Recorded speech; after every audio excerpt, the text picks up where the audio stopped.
아브넬이 죽은 사실을 다윗이 알고 자신과 자기가 다스리는 이스라엘 나라가 아브넬의 죽음에 무관하다는 것을 선언을 합니다.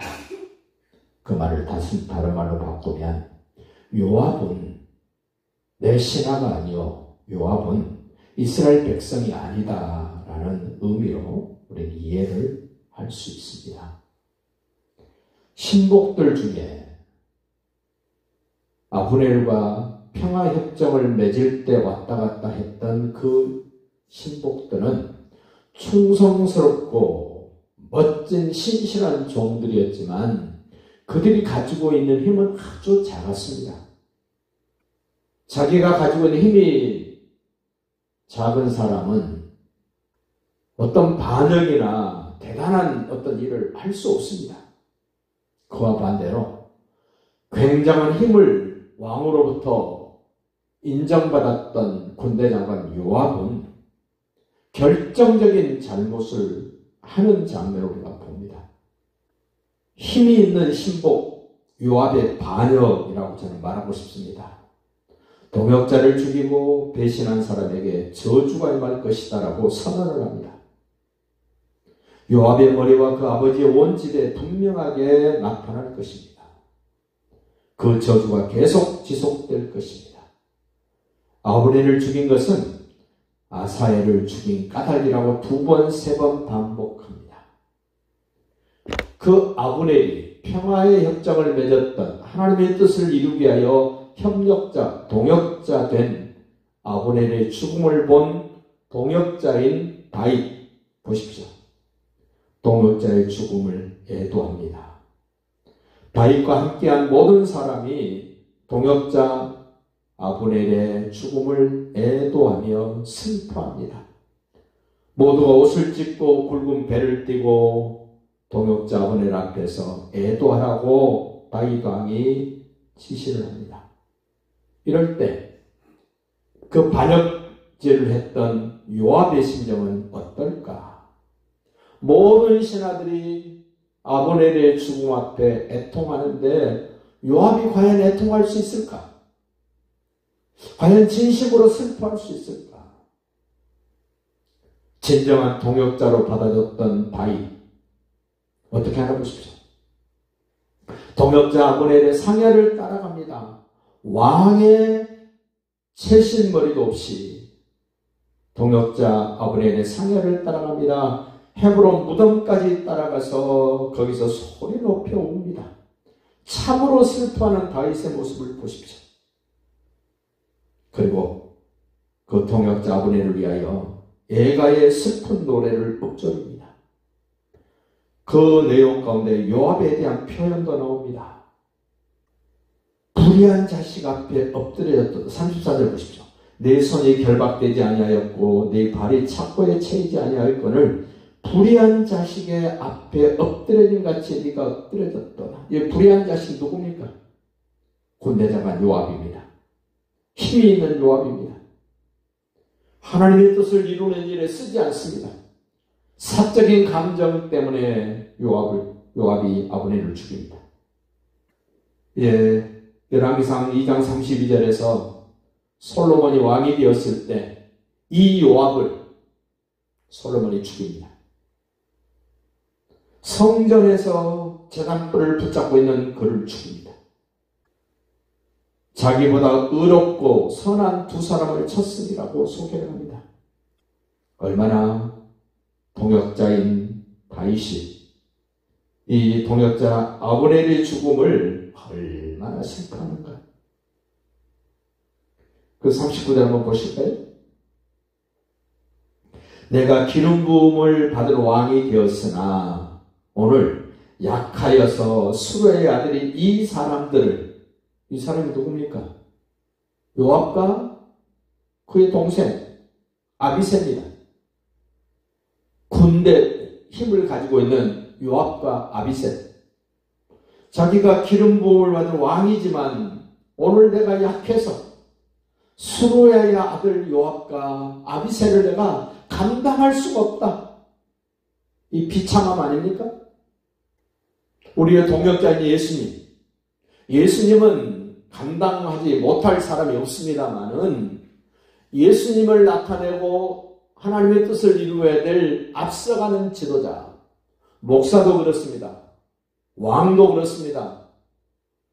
가정의 가장도 그럴 수 있습니다. 내가 도저히 감당할 수 없는 사람이 있습니다. 그러면서 말합니다. 아브넬과 유다 군사령관 아마샤를 칼로 죽인 영호라. 이 두 사람 죽였다는 겁니다. 이 요압이. 그 두 사람이 죽은 것을 알고 얼마나 슬퍼하는지.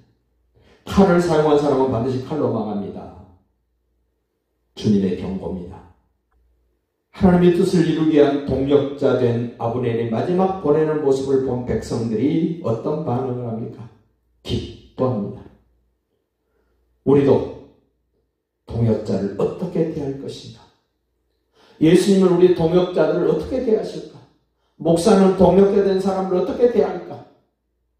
여러분도 하나님의 뜻을 이루기 위한 동역자로 은혜교회로 부름을 받았다면 나의 동역자 된 옆에 사람을 어떻게 대할 것인가?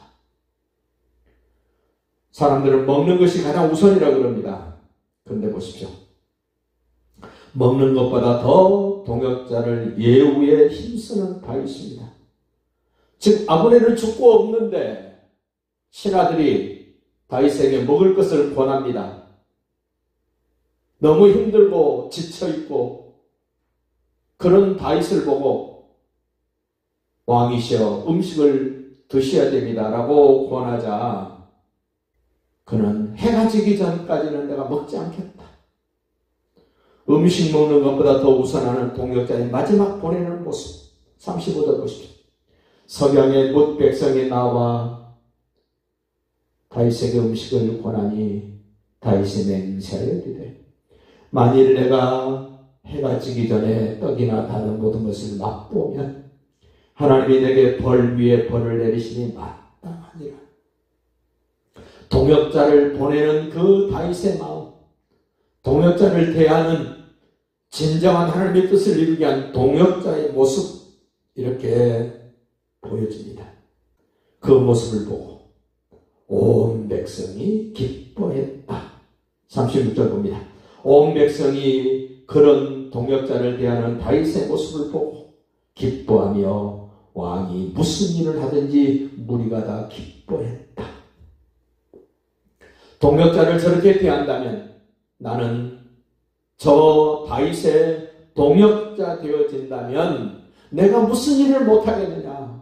마지막까지 저렇게 동역자를 예우해 주는데 왕이 무슨 일을 하든지 백성들이 다 기뻐했다. 우리의 다윗 왕은 아브넬 같은 동역자를 죽이지 않았다. 누가 같은 동역자를 죽였을까? 백성들은 말하지 않아도 다 압니다. 요압이 죽였다고. 그의 동생 아비새가 죽였다고. 다윗은 결코 동역자를 죽이지 않는다고. 예수님은 우리의 동역자를 죽이지 않습니다. 우리는 나의 동역자인 예수, 나의 동역자인 목사, 나의 동역자인 교회 식구들, 이런 다윗의 마음으로 서로 마주보면서 함께 할 수 있기를 바랍니다. 진정한 하나님의 사람은 약합니다. 다윗은 수르의 아들 요압을 제어하기나 너무 힘들다고 탄식합니다. 그러나 요압이 승리하는 것이 아니라 탄식하는 하나님의 사람이 승리합니다. 예수님이 탄식합니다. 성령님이 탄식합니다. 하나님의 뜻을 이루고자 하는 사람들이 탄식하며 하나님께 기도합니다. 그들이 승리합니다. 동역자에 대한 깊은 연민을 갖고 있습니다. 왕이 신복들에게 이스라엘의 지도자를 잃었다고, 큰 인물을 잃었다고 38절에 그렇게 소개합니다. 왕이 그 신복들에게 이르되 오늘 이스라엘의 지도자여 큰 인물이 죽은 것을 알지 못하느냐. 동역자 아브넬의 죽음을 그렇게 표현합니다. 여호와께서 원수를 갚으실 것입니다. 원수 갚는 것이 여호와께 있습니다. 다윗은 원수 갚지 않습니다. 솔로몬에게 맡깁니다. 요압이 여호와의 장막으로 도망했습니다. 이제 군대 장관이 될 분하야를 통해서 요압을 죽여 광야에 장사 지냅니다.